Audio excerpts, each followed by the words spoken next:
Tinungo ni Pangulong Ferdinand Marcos Jr. ang San Juanico Bridge upang tignan ang sitwasyon matapos itaas sa 15 tons na bigat ng sasakyan na dadaan sa tulay na ito.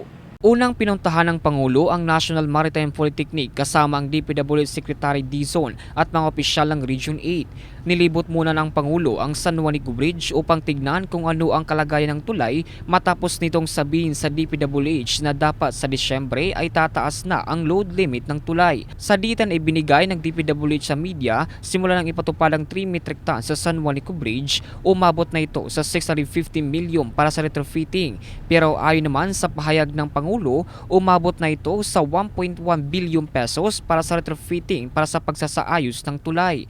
Kung matatandaan ay iisang lane lamang ang ginagamit sa pagtawid ng tulay sa loob ng ilang buwan. Pero ngayon, 2 linya na ang dinadaanan.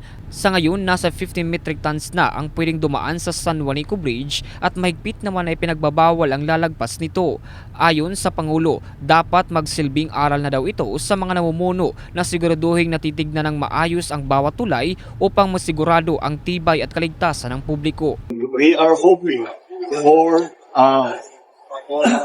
the total return of the bridge's function to allow 33 tons two ways by the middle of third quarter of 26. I hopefully by the middle of next year, third quarter of next year, fully functional na ito.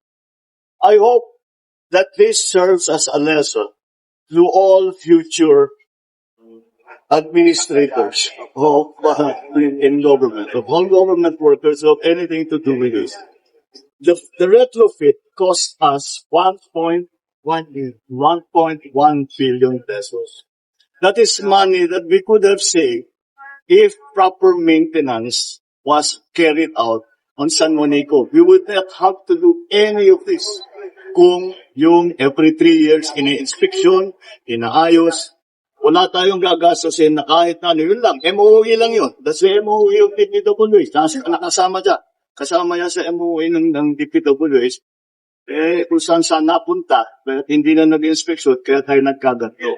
Sana naman, itong experience natin na ito, matuto na tayo na napaka-importante na tayo ay continuing maintenance. At mula dito sa impila ng Bombo Ray Tacloban, ito si Bombo Jake Pagipo, and this is Bombo Radio Philippines, the #1 and most trusted source of news and information. Basta Radio, Bombo!